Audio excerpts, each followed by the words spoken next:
अस्सलाम वालेकुम नाज़रीन, मैं हूँ असरात मलिक अपने नए प्रोग्राम के साथ। नाज़रीन, आज मौजूदा हुकूमत को बड़ी सक्सेस हुई है। पंजाब में इलेक्शन ट्रिब्यूनल का मामला बड़ा ही सेंसिटिव था।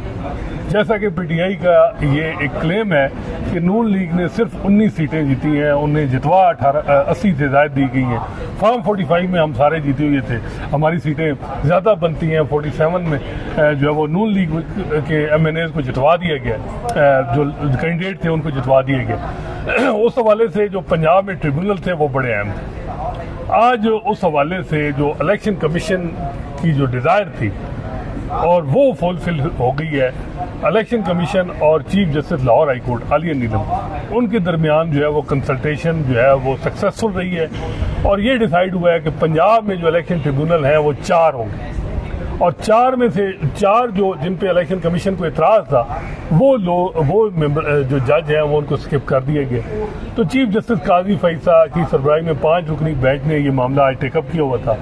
तो उस पर ये हो गया कि जी कंसल्टेशन जब जो है वो सक्सेसफुल हो गई हैं तो फिर मामला तो ख़त्म हो गया। तो मेरा ख्याल है कि फिर तो ज़रूरत भी नहीं थी कि मामला आगे चलाने की, क्योंकि जब जस्टिस आलिया नीलम लाहौर हाई कोर्ट की चीफ जस्टिस और इलेक्शन कमीशन के दरमियान जो है वो चीज़ें हो गई हैं, मामला सेटल हो गए हैं कि 4 सर्विंग जज होंगे और 4 रिटायर्ड होंगे और रिटायर्ड जजेस के हवाले से मामला पीटीआई ने चैलेंज किया हुआ है। तो ये बड़ी ही सक्सेस है। इस हवाले से सुहेल रशीद साहब से बात करते हैं कि ये कितनी बड़ी हुकूमत की सक्सेस है। देखिए, सबसे पहले तो वक्ती तौर पे बिल्कुल सक्सेस है। अब जैसे आपने खुद बताया कि चैलेंज भी किया हुआ है पीटीआई ने, तो वो चैलेंज वाला केस किस पेस से चलता है उससे देखा जाएगा कि आज की सक्सेस, आज की सक्सेस गवर्नमेंट के लिए कितनी वो है। लेकिन एक हद तक तो हम अगर सारा पूरे 8 फरवरी के बाद से आज तक के सिनेरियो का जायजा लें तो गवर्नमेंट की सक्सेस इस तरह हम करार दे सकते हैं कि गवर्नमेंट ने तो सिर्फ इस मामले में टाइम बाय कर किया जाना था और गवर्नमेंट उसमें सक्सेसफुल है। और वो पीटीआई भी अक्टूबर तक मामला 4 वो जज जो इस पंजाब में जिनको आउटस्पोकन जजेस का नाम पे थे, जिनको मलिक शहजाद साहब ने अपॉइंट किए, उनमें जस्टिस आसिम हफीज, जस्टिस राहील कामरान शेख, जस्टिस मिर्जा वकास और जस्टिस शाहिद करीम। जस्टिस शाहिद करीम वो हैं जिनको ने ये फैसला भी ट्रिब्यूनल लिखा, लेकिन सबसे अहम उनकी बात यह है कि उन्होंने परवेज मुशर्रफ को जो सज़ाए मौत दी थी वो स्पेशल कोर्ट में वो मेंबर थे, बड़े ही। जस्टिस आसिम हफीज वो हैं जिन्होंने चेयरमैन नादरा की अपॉइंटमेंट अभी इलीगल डिक्लेयर की। जैसे राहील कामरान एज ए वकील हमारा बड़ा उनसे वास्ता रहा, बहुत ही आउटस्पोकन जो है वो एक वकील थे और अब जज भी उनकी अच्छी शोहरत है। इसके अलावा जैसे मिर्जा वकास के हवाले से भी ये है कि वो भी जहाँ स्टैंड ले जाएं वो पीछे नहीं हटते, रावलपिंडी बेंच में वो बैठते हैं। उन 4 को हटा के आलिया नीलम साहिबा ने जैसे जो लाहौर हाई कोर्ट की चीफ जस्टिस हैं, इलेक्शन कमीशन के जो पॉइंट ऑफ व्यू है उसको इंडोर्स किया। क्या ये ओवरऑल जुडिशरी की नाकामी नहीं है? देखिए, बिल्कुल है, लेकिन जस्टिस आलिया नीलम से मुतालिक अभी मुकम्मल पिक्चर सामने नहीं आई। इलेक्शन कमीशन ने जो कहा है, उन्होंने नाम अपना कोई विड्रा नहीं किया। उन्होंने कहा आप अगर आके हमें ये कह रहे हैं कि जी आप तरमीमी कानून आ गया और वो हमें पाबंद भी नहीं करता आपसे मुशावरत का और हम अपने लगा सकते हैं, उन्होंने कहा जाओ फिर करो, मेरे पास क्या लेने आए, मेरे वही बरकरार है। ये हुआ है। उन्होंने कहा जी आपको अगर नए कानून में कोई नई इजाजत मिल गई है, पहले आपकी मेरे से कंसल्टेशन थी, उसमें 8 जजेस जो हमारे पहले हैं वही हैं, आपको अगर कोई नई चीज मिल गई है नए कानून में तो जिसमें आप 8 में से तो आप चेक करें। 8 में से सुहेल उन्होंने 4 अपॉइंट किए हैं, नोटिफाई 4 किए, 4 को नहीं। इलेक्शन कमीशन नए कानून का सहारा ले रहा है ना, जिसमें आप वो कह रहे हैं कि हम अपने कर सकते हैं। हाई कोर्ट को स्टैंड करना चाहिए था ना, उन जजेस पे क्या बीतेगी? हाई कोर्ट जब तक उस कानून को सस्पेंड नहीं करेगी, स्टैंड नहीं करेगी। नहीं, मुझे ये बताएं कानून उन 4 जजेस को क्यों 4 पर्टिकुलर 4 जजेस पे वही बीती जो जस्टिस आलिया नीलम के चीफ जस्टिस बनने पे 2 पे बीती थी। लाहौर हाई कोर्ट में ये बीती बहुत गुजर रही है सारों के ऊपर। और आज फिर केस फिक्स आपको पता है, वहाँ पे practice and procedure act challenge किया गया था और जस्टिस आलिया नीलम साहब के बेंच में था, वो आज आई नहीं है। नहीं तो, लेकिन एक बात, इस्लामाबाद हाई कोर्ट के 6 जजेस के साथ उनकी चीफ जस्टिस नहीं खड़े हुई है, ठीक है। फिर चीफ जस्टिस काजी फैसल ने भी वो भी उन्होंने उनके साथ खड़े, वो अपने 8 के साथ नहीं खड़े। आज लाहौर हाई कोर्ट के 4 जजेस और जस्टिस शाहिद करीम के हवाले से चीफ जस्टिस काजी फैसल ने कुछ रिमार्क्स भी पास, उन्होंने खुद फैसला लिखे और फिर खुद ट्रिब्यूनल में लगे, तो वो मतलब आपने अपनी जजमेंट का खुद बेनिफिशियल हो जाए। मतलब उन्होंने दरखास्त भेजी है कि मुझे लगाएं यार इलेक्शन ट्रिब्यूनल में। ये अजीब बात है ना। दूसरी बात, पूरा इस सारे अरसे में एक बजाय ये लग रहा था कि गवर्नमेंट नहीं चाहती कि chief justice Lahore high court के लगाए जजेस ट्रिब्यूनल में बैठे, इसलिए वो नया कानून भी लाए थे। आज उल्टा चीफ जस्टिस ग्रिल कर रहे थे सलमान अकरम राजा को कि आप हमला कर रहे हैं हाई कोर्ट पे, आप चाह रहे हैं आपको आपकी मर्जी का जज मिले, आप चाहते हैं ये नो वो नो। वो कहते हैं नो सर हम नहीं कर रहे, वो कर रहे हैं। वो कहते हैं नहीं नहीं आप कर रहे हैं।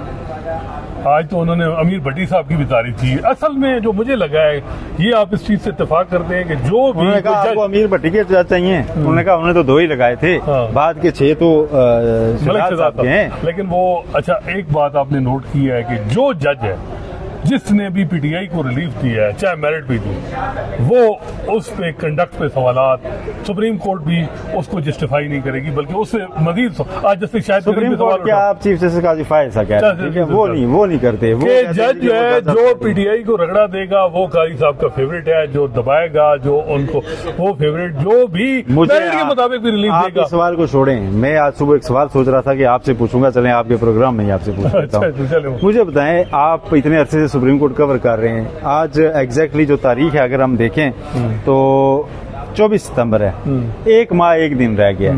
जाने वाले चीफ जस्टिस क्या इस तरह अपने जजेस के साथ उलझ रहे होते हैं, उनको कमेटियों से निकाल रहे होते हैं, या उनका क्या माजी में क्या तरीका कार रहा था, इस पर क्या डिफरेंस है? देखिए मेरा ख्याल है कि वैसे कुछ जजेस हैं वो आखिरी गेंद तक खेले हैं, इफ्तिखार चौधरी साहब जो एम्बिशियस थे, लेकिन ना वो जजेस जो होते हैं उन्होंने आखिर में देखा कि हम जा रहे हैं तो उन्होंने एस्टैब्लिशमेंट को क्वेश्चन किया। आसिफ सईद खोसा ने आर्मी चीफ की अपॉइंटमेंट का मामला टेकअप कर लिया, कमर जावेद बाजवा साहब की जो एक्सटेंशन का मामला था, इफ्तिखार चौधरी साहब ने 35 मिसिंग पर्सन का मामला उठा दिया, एस्टैब्लिशमेंट पे सवालात। उन्होंने बाकायदा कहा कि it's a crime against humanity, बाकायदा जो है वो ऑब्जर्वेशन स्ट्रांग हमारी फोर्सेज के हवाले से उन्होंने पास की।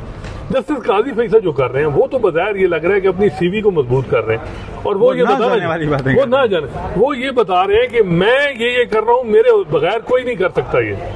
और आज उन्होंने आर्टिकल 5 पढ़ा है कि लॉयल्टी टू स्टेट, जो मुझे लग रहा है कि वो अब इस तरफ है कि मैं स्टेट के साथ लॉयल हूँ, तो ये आइन मुझे बता रहा है और ये उनकी इंटरप्रिटेशन है। स्टेट की पहले फिर मुझे इंटरप्रेट ये भी करा देता, स्टेट की डेफिनेशन में जुडिशरी कहाँ है? स्टेट का ऑर्गन है, स्टेट का हिस्सा है, अलग है सर, अलग रखी गई है। ये तो स्टेट के केस भी सुनती है, ठीक है, लेकिन स्टेट की लॉयल्टी सर आपकी ओथ से लॉयल्टी, आपने इंसाफ करना है। चाहे एक बंदा, मैं कहता हूँ 2 मिनट के लिए यहाँ कोई अफगान शहरी उसके साथ ज्यादती हो गई, आपकी स्टेट ने उसे गलत पकड़ लिया किसी वजह से, गलत फहमी से, आपके सामने उसका केस आ गया, आप स्टेट से लॉयल होंगे या जस्टिस से लॉयल होंगे? और आज उन्होंने कहा कि मैं जजमेंट को अपहेल्ड करने में फॉलो करने का पाबंद नहीं हूँ, मैं आइन का पाबंद हूँ। आइन वो जो मैं समझूं, 211 टैक्स बड़ा क्लियर था अपने मामले में सुप्रीम जुडिशियल काउंसिल से दरवाजा खड़का कि मैं मेरे खिलाफ रेफरेंस, और मैं आपको बताऊं सुहेल ये खबर है, और मुझे उन वकीलों में 2 वकील जो काजी साहब के थे उन्होंने बताया कि जब काजी साहब ने अपना डिफेंस बनाया उसमें, तो हमने कहा मेरिट में तो काजी साहब फंस जाएंगे, तो we should attack ISI। Oh God, ये मैं आपको बता रहा हूँ कि ये सूरत हाल है जो हमें बता रहे हैं ना कि उस वक्त क्या इनकी आइन तो 211 क्लियर था, मेरिट पे आप जवाब देते हैं उनको सुप्रीम जुडिशियल काउंसिल में। तो एक दूसरा डिफेंस लिया, जैसे मियां नवाज शरीफ साहब ने ये पनामा का पहले आप खुद एक बताते फिर बता देते किसी दिन, यार ठीक है मेरी प्रॉपर्टी थी लेकिन उसमें ये चीजें गलत भी हुई, तो पहले दिन से एक स्टैंड ये ले लिया कि ये इसके पीछे कोई है। बिल्कुल बिल्कुल, और ये मैं आपको बताऊं, जब ये अपने बारे में आइन तो बड़ा क्लियर था कि 211 के तहत सुप्रीम जुडिशियल काउंसिल की प्रोसीडिंग किसी सुप्रीम कोर्ट या किसी कोर्ट ऑफ लॉ में चैलेंज नहीं होती, लेकिन वहां आपने एक पूरी माहौल बनाया, नैरेटिव बनाया, इंडिपेंडेंस ऑफ जुडिशरी का नाम लिया, चले ठीक लिया, तो अब क्यों नहीं ले रहे? अब क्यों चेंज हो रहे हैं? अब तो आप कह रहे हैं लॉयल्टी टू स्टेट, उस वक्त किधर थी लॉयल्टी टू स्टेट? उस वक्त क्यों अटैक किया इदारों पे? बस वो समझ रहे थे उस वक्त ये शायद स्टेट गलत कर रही है, आज वो समझ रहे हैं कि स्टेट ठीक कर रही है। लॉयल्टी टू स्टेट मतलब इसमें ये ट्रिब्यूनल वाले केस में ये मामला आए भी क्यों? ठीक है, आप सलमान अकरम तक क्या कह रहे थे? वो सिर्फ ये कह रहे थे कि आप लाहौर हाईकोर्ट की जजमेंट को सेटिस्फाइड ना करें, उसे ये तासुर जाएगा कि ट्रिब्यूनल जो हैं वो मातहत चले गए इलेक्शन कमीशन के, जो कि एक एग्जीक्यूटिव अथॉरिटी है। वो ट्रिब्यूनल में बैठा जज जुडिशियल फंक्शन परफॉर्म कर रहा होता है, वो एग्जीक्यूटिव के मातहत नहीं हो सकता। सिर्फ इतनी उनकी बात थी।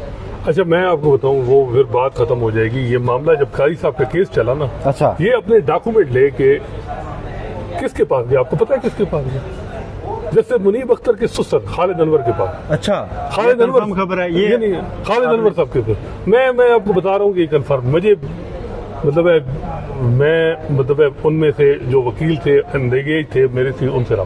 खालिद अनवर साहब ने डॉक्यूमेंट देखे, उन्होंने कहा कि ये तो खोसा साहब नहीं, बड़ा मुश्किल हो जाए। फिर डिफेंस बनाया गया, बाकायदा फिर मुनीर मलिक साहब ने स्ट्रेटजी बनाई और फिर जिस तरीके से नैरेटिव बना फिर वो चीज़ें हुई, फिर उस तरीके से हुई। तो ये जो बात होती है ना डॉलर की, तो उस वक्त डॉलर अकाउंट भी तो जो है वो कहीं हमारे तो अल्हम्दुलिल्लाह जो भी कोई पैसे आएंगे भी यूट्यूब से तो वो बैंक अकाउंट में आएंगे, बैंक अकाउंट में आएंगे, FBR में रिटर्न होगा, हमारा कोई अनडिक्लेयर्ड नहीं है अल्हम्दुलिल्लाह। यहाँ तो डॉलर अकाउंट थे जो अनडिक्लेयर्ड थे और वो उनमें से एक ज्वाइंट अकाउंट भी था जो उमर अता बंदयाल ने पॉइंट आउट किया, उसकी एक्सप्लेनेशन नहीं दी। जब हमारी ज़ात पे बातें आएंगी तो फिर हम भी फिर वो चीज़ें खोलेंगे और पहले भी खोली थी कि भाई आप एक्सप्लेन करें कि वो जो उमर अता बंदयाल ने आपके ज्वाइंट अकाउंट की बात की थी आप उसको जिक्र करें।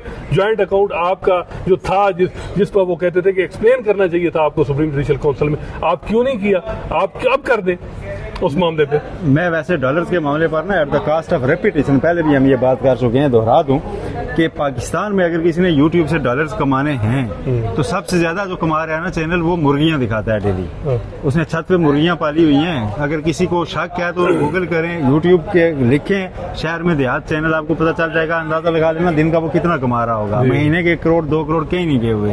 तो हम उस दौर में पागल हैं कि हम आगे चीफ जस्टिस काजी फायद साहब पे रिपोर्ट कर रहे हैं जहाँ इसकी ऑडियंस बिल्कुल नैरो डाउन होके तो कहीं कितने 1% लोग हैं जो जुडिशल फंक्शनिंग में इंटरेस्टेड होंगे कि वो हमें सुने और हमें डॉलर्स कमाएं हम उनसे, वो तो बिल्कुल लास्ट ऑप्शन है। ये जब आपके पास कैमरा है, माइक है, आप कुछ भी पाकिस्तान में रिपोर्ट कर सकते हैं। आप पार्लियामेंट के बाहर खड़े हो जाएं, आपको ज्यादा बेहतर चीजें, आप चले जाएं, आपको अगर आप PTI या किसी पॉलिटिकल पार्टी से करें, उनके इंटरव्यूज करें, उनको लोग ज्यादा देख रहे हैं। आप शेख रशीद के साथ गप लगा लें, हफ्ते में 2 प्रोग्राम उसके साथ करें, आपकी ज्यादा बिकेंगे। 1000 चीजें हैं सर, यहाँ कोई डॉलर कमाने नहीं आया हुआ, ये वो चीज ही नहीं है। और ये सारे रिपोर्टर जो कम से कम 42 मैं जिनको जाती तौर पे जानता हूँ जो press association of supreme court से हैं, बेचारे बहुत मुश्किल से अपना जो है ना निजाम चला के अपनी 1000 चीजें ख्वाहिशें सेक्रीफाइस करके सहाफत को एक जज्बे के साथ जो है ना वो आगे बढ़ा रहे हैं, चला रहे हैं। उनमें से इन 42 में वो भी शामिल है जो हमारे साथ मतलब कई चीजों पे बात ये है मुझे उनका भी पता है वो बंदा सवाल करे जो आप अपने स्केल्टन ना हो, जिसने मेरिट पे जवाब दिया वो हमें करे तो फिर बात है। और बात यह है कि हर दफा जो है ये एक ही बात है, आप कोर्ट रिपोर्टिंग, वही कोर्ट रिपोर्टर आपकी आंख के तारा थे जब आपके साथ खड़े थे, अब आपके एजेंडे पे चल नहीं रहे तो आप उनको क्रिटिसाइज कर रहे हैं, ये नहीं होगा, फिर उसी तरह ही जवाब आएगा।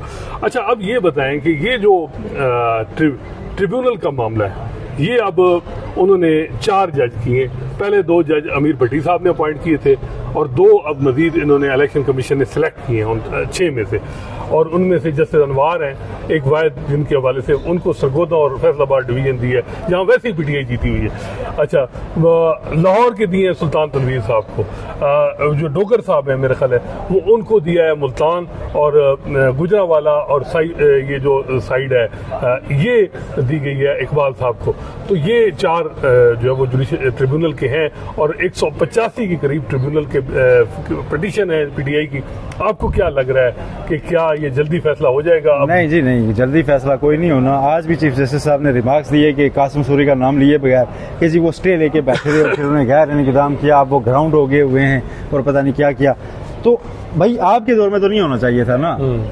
हमने तो यही रिपोर्ट किया था कि अहमद खान ने इल्तवा की दरखास्त दी और आपने स्टे दिया हुआ। स्टे तो आपने दिया था ना, इल्तवा तो उसके बाद है ना, देते स्टे चलता रहता। उनको कहते आप हतमी फैसले ना देना, ठीक है, आज आप कह देते जो भी आपने फैसला देना था। 1000 ऑप्शंस थे लेकिन आपने स्टे दिया हुआ था, रुके हुए थे। जो एक कानून कहता है, जो टाइम फ्रेम देता है कि इसके अंदर ट्रिब्यूनल्स फैसले करेंगे, इंतखाबी तनाज़ात के फैसले किया, वो ट्रिब्यूनल्स बन ही नहीं सके, चल ही नहीं सके और सबसे बड़े सूबे में वो मामला रुका हुआ है। और उसमें पैटर्न की रिपोर्ट इस दौरान सामने आ चुकी है, कम से कम ख्वाजा आसिफ का हल्का, नवाज शरीफ का हल्का, इसके ऊपर उन्होंने बहुत बड़ी बड़ी लीड्स बताई हैं इलेक्शन कमीशन के रिकॉर्ड से कि आपका इलेक्शन कमीशन का तैयार किया फॉर्म 45 कहता है कि ये लोग हारे हुए हैं, उन्होंने अपने पास से नहीं कहा।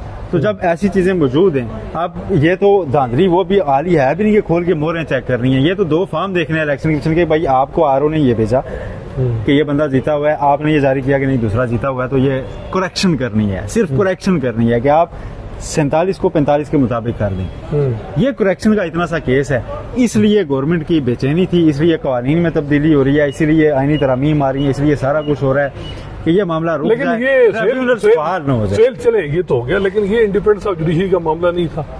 क्या ये जुडिशरी इसमें जिस तरीके से ट्रिब्यूनल इलेक्शन कमीशन अपॉइंट करना चाह रहा था, 4 पे ऑब्जेक्शन किए, वो मामला जो है उसको नजरअंदाज कारी साहब ने कर दिया कि मामला जी हम जिरगा जो ये हो गया, मामला सेटल हो गया, अब हमें इस तरफ नहीं जाना चाहिए। और फिर वो कहते हैं शायद करीम साहब पे कि जी सेल्फ सर्विंग वो उन्होंने काम कर रहे थे। मलिक शहजाद साहब के हवाले से भी मे भी वो सवाल उठा रहे थे या जो भी कि जी ये यानी वो जो नोटिफिकेशन किया हाई कोर्ट रजिस्ट्रार ने, खैर वो तो हाई कोर्ट के फैसले के हिसाब से किया, लेकिन वो सारा इनिशिएट तो मलिक शहजाद जो सुप्रीम कोर्ट के जज थे उन्होंने किया। तो ये काई साहब अपने ही जज यानी उनकी आपको पता है कि मलिक शहजाद साहब को जब एलिवेट किया गया था तो उसके दौरान क्या अमूमी तासुर किया था कि इनको बेसिकली लाहौर हाईकोर्ट से हटाया जा रहा है, और जितना अरसा ये वहाँ पर रहे किस तरह वकलात हुकूमत के हामी जो है वो चढ़ाइयाँ कर रहे थे वहाँ पर लाहौर हाईकोर्ट की तरफ, कैसी प्रेस कॉन्फ्रेंस में टॉक्स कर रहे थे वजीर कानून साहब जी के, अजीब सा बंदा हमें लग गया जी वहाँ पे टकर गया है चीफ जस्टिस, क्या मामला क्या था? खाली इलेक्शन ट्रिब्यूनल उनको शक पड़ गया था कि फाल हो जाएंगे, और आपके जो वजीर हैं ख्वाजा आसिफ साहब वो बड़े सबसे आगे हैं कि भी मामले में मतलब कोई ऐसी कोई अफवाह व तफहीम की सूरत भी पैदा न हो। PTI से मुज़ाकरात के लिए वो जो मामला पार्लियामानी सतह पे बना वहाँ कमेटी से भी उठ के जाने की मसूख की फुटेज आई, हर मामला वो सबटाज इसलिए कर रहे हैं कि अगर कहीं मुज़ाकरात हुए तो उन्होंने कहना ये 3-4 सीटें तो आप खोले ना, तो उसमें एक उनकी खासकर जो मियां नवाज शरीफ साहब का मामला है उसमें आपको पता है रात 1 बजे RO चेंज हो गया था। जी वो हॉस्पिटल गया था, चला गया था, फिर दूसरा RO आ गया। जी दूसरा और वो मामला है सलमान अकरम राजा साहब का मामला है जी। तो ये 3-4 हल्के इतने क्लियर काटे और इमरान खान फिर 4 हल्के ही कह रहे हैं। वो कह रहे हैं 4 हल्के खोलें, देखें, अगर हमारा मौकफ गलत है तो ठीक, अगर हमारा मौकफ दुरुस्त है कि यार आपने बहुत बड़े पैमाने पे इसको रद्द बदल कर दिया है तो लेकिन मेरा ख्याल है कि आपके ख्याल में सुहेल इस वक्त जो हालात हैं, शिकंजा है वो बड़ा टाइट हो गया। इलेक्शन कमीशन, चीफ जस्टिस काजी फैसा, हुकूमत, हाई कोर्ट वो एक पेज पे नजर आ रहे हैं, और PTI को कहीं से भी, और या PTI तो चले छोड़े, PTI तो जो भी मामला कि जो असल चीज है लोगों का मैंडेट है, वो असल मैंडेट क्या था क्या है वो अब मुश्किल है, उसकी रिफ्लेक्शन नहीं हो रही ना। देखें जो लोगों ने वोट दिया उसके अकॉर्डिंगली अगर आपकी पार्लियामेंट नहीं बनी हुई तो फिर वो माहौल बनता है जो इस वक्त पाकिस्तान में बना हुआ है। एक तरफ विल ऑफ पब्लिक है, एक तरफ चंद लोगों की विल है। वो कहते हैं जी कि नहीं हमने हुकूमत में बैठ गए 19 सीटें लेके तो हमने सारा कुछ करना है, हमने आइन भी बदलना है सारा, उससे मसाइल हो रहे हैं और उनको खुद ज़िम्मत उठानी पड़ रही है, उनकी अपनी सियासत बर्बाद हो रही है। मियां नवाज शरीफ अगर आप ये समझ रहे हैं कि वो बड़े कामयाब जा रहे हैं, बेटी वज़ीर आला है, भाई वज़ीर आज़म है, तो मेरा ख्याल है उनसे बड़ी जो है ना खुशफहमी कोई शख्स। चले वो तो पॉलिटिकल इशू। अब ये बताएं कि आज जो बेंच था, चीफ जस्टिस काजी फैसा के ज्यादातर हम ख्याल जजेस ही थे, जो अमूमन हम देखते हैं कि उनके कभी राइट होते हैं, कभी लेफ्ट होते हैं, कभी 2 हो जाते हैं, कभी 3 किसी केस में। हर चीफ जस्टिस ने 3-4 अपने एक रखा, साकिब निसार ने भी रखा, उमर अता बंदयाल, गुलजार, काजी साहब ने भी वही चीज। और आज जो जमाल मंदोखेल साहब जिस तरह कर रहे थे कि जी चीजें सेटल हो गई हैं, हम आगे जाना चाहिए। जमाल मंदोखेल साहब तो वाज़ेह तौर पर बड़ा टर्न लेके आए हुए थे। पहले कह रहे थे कि इलेक्शन कमीशन होता कौन है, मैं अगर चीफ जस्टिस होता मैं बता देता कि ये आज उन्होंने आगे खाली ये वजाहत दीजिए कि मेरी वजह से केस लेट नहीं था। जब आप 5वें नंबर पे हो और ये भी एक हो कि भाई अब अमेंडमेंट आने वाली हो, तो फिर ये भी होता है ना, चीफ जस्टिस पाकिस्तान की उम्मीद हर एक को होगी, हर एक का मामला है। इधर अमीन साहब भी हैं, वो भी हैं, जो 5 में से कोई नहीं अपॉइंट हो सकते हैं। तो चीफ जस्टिस की ख्वाहिश हर कोई होती है, फिर दुआओं के लिए मुतालबात भी होते हैं कि दुआएं करें, अल्लाह करे कोई हो जाए। तो ये मेरा ख्याल है कि दुआएं हो रही हैं जी। चीफ जस्टिस के लिए मसला ये है कि इस वक्त जो सारी गेम हो रही है वो तो यही हो रहा है ना, जुडिशियल पॉलिटिक्स क्यों हो रही है, ये है कि जैसे मंसूर अली शाह का रास्ता रोका जाए और चीफ जस्टिस बन जाते हैं तो गैर मुसर से और आईनी अदालत का सरबराह सब कुछ, आईनी सरबराह जो है वो ऐसा हो जो बिल्कुल एक इस वक्त जो 184 है जो सूरत हाल कर रहे हैं। तो मुझे जो लग रहा है, आपने नहीं देखा कि ये इस वक्त सुप्रीम कोर्ट प्रैक्टिकली 4-5 जजेस के हाथ में वही चलाएंगे, वही जो मेन ड्राइविंग सीट पे होंगे। वो तो आ चुके हैं, आप देखें ना, प्रैक्टिस एंड प्रोसीजर कमेटी में तब्दीली तो आ गई है, और उसमें आप 63 के केस में आप देखें, 63 का केस आप देखें, 63 का केस लगता है तो उस दिन क्या होता है, ये भी बड़ी बात है, देखने वाली। बेंच भी बैठता है, नहीं बैठता, पूरा होता है, नहीं होता, क्योंकि इस बारे में भी कई चीज़ें चल रही हैं कि इस कमेटी के बनाए बेंचेस के ऊपर वो जो अग्रीव्ड हैं वो शायद अमल दरामदी ना करें, वो कहें जी पहले इस पे फुल कोर्ट बनाएं, फुल कोर्ट का मुतालबा जोर पकड़ सकता है। ये भी तो एक सिचुएशन है ना। लेकिन एक बात है सुहेल, जब बंदा इतना एम्बिशियस हो और एक एम्बिशियस से काम कर रहा हो तो अगलों को भी तो वो इतने तो नहीं है ना कि यार 3 साल दे के फिर ये तो फिर ये कई माजी में भी चीफ जस्टिस हुए शुजात साहब कहते हैं कि चौधरी शुजात के मैं लेके आया था, तारिक अजीज फलां लेके आया था, मुशर्रफ साहब मुझे और फिर वही चीफ जस्टिस। फिर ये भी तो एक होता है ना।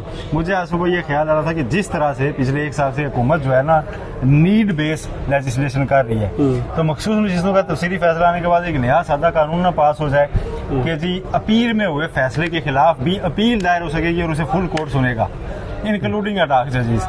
और इस तरह कानून बना के आ जाए जी आप इसके खिलाफ नजरसानी नहीं, अपील होगी और 19 जज बैठेंगे।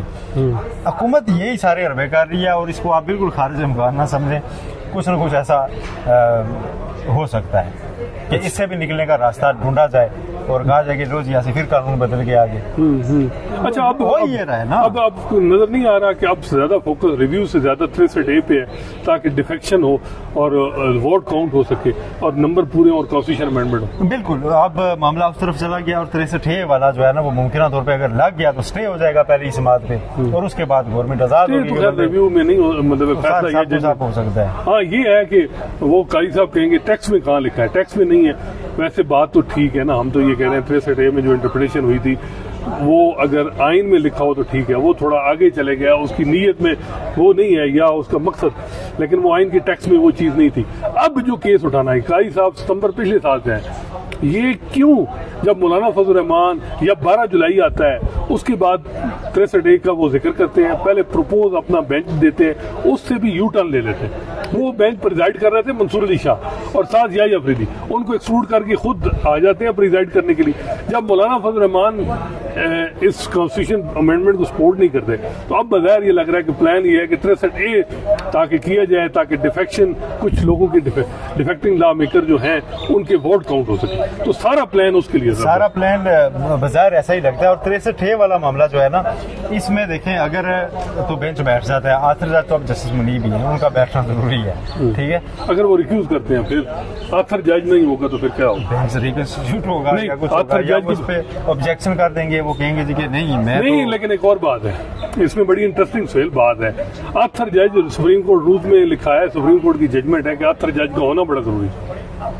फिर अगर जल्दी करते नहीं, अगर उसको अलावा अगर वो आथर जज कहते हैं कि कमेटी का मामला हल हो, चाहे वो आप फुल कोर्ट मीटिंग बुलाएं, चाहे फुल कोर्ट जो भी हो मामला इस हवाले से, ये जो असल में कमेटी से ज्यादा वो जो ऑर्डिनेंस है उसका फेट डिसाइड होना चाहिए। उसमें सारा टेक ओवर कर लिया एग्जीक्यूटिव ने पूरे सुप्रीम कोर्ट की वर्किंग को, इस तरफ तो तवज्जो ही नहीं ना की जा रही। और आज भी कहा गया कि जी इलेक्शन कमीशन को भी एबॉलिश कर सकता है कॉन्स्टिट्यूशन मेकर, जो फॉर्म 47 वाले वो कॉन्स्टिट्यूशन मेकर को यानी उनको कहा गया, ठीक है अच्छी बात है।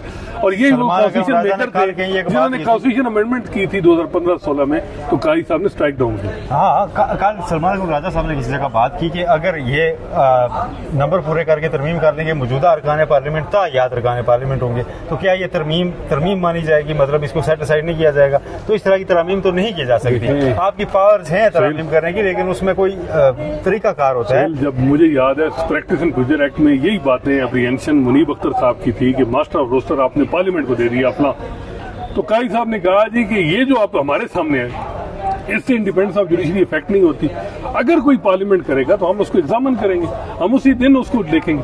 अब यही जज कह रहे हैं कि इसको एग्जामिन करेंगे इंडिपेंडेंस ऑफ जुडिशरी के वायलेट। मौजूदा ऑर्डिनेंस आने के बाद एक तो प्रैक्टिस एंड प्रोसीजर एक्ट की हैसियत कोई नहीं रह गई, दूसरा वो जो फुल कोर्ट का फैसला था उसकी भी हैसियत कोई नहीं रह गई। इसलिए कि आप सारी पावर एक्चुअली ये नहीं है एक जज अपॉइंट करने की, आप इसको अच्छे से देखें तो ये पूरी पावर वापस चीफ जस्टिस को चली गई है कि वो कमेटी मर्जी की बनाए। पहले आप जजों के साथ गपशप में पता तो कर सकते हैं इसकी जहन क्या है, अगले दिन आप कमेटी रिकंस्टिट्यूट करें, जहन क्या है पहले ही पता है, 3-4 तो होते ही हैं, आप उसको रखें, 19 में से 17 में से 3-4 तो होंगे ही सही, आप उसको रखें और अगले दिन आप बेंच बना लें।